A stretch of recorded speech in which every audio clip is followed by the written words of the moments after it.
Hi friends, welcome to my channel A to Z Anu make smart. ఈరోజు శివుని అంగపూజ. ఓం మహేశ్వరాయ నమః పాదో పూజయామి. ఓం ఈశ్వరాయ నమః యజ్ఞం పూజయామి. ఓం కామరూపాయ నమః జానుని పూజయామి. ఓం హరాయ నమః ఉరు పూజయామి. ఓం త్రిపురాంతకాయ నమః గుహం పూజయామి.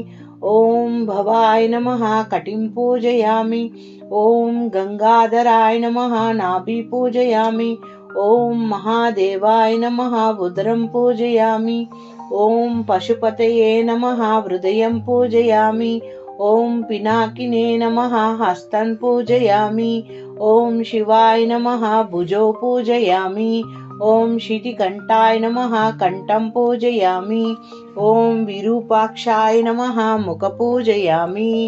ఓం త్రినేత్రాయ నమః నేత్రే పూజయామి.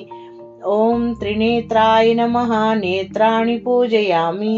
ఓం రుద్రాయ నమః లలాటం పూజయామి. ఓం శ్వరాయ నమః శిరః పూజయామి. ఓం శర్వాయ నమః శిరః పూజయామి. ఓం చంద్రమౌళియే నమః మౌళిం పూజయామి. ఓం పశుపతయే నమః సర్వ అన్యంగాని పూజయామి. అంగపూజం శివార్పణమస్తు.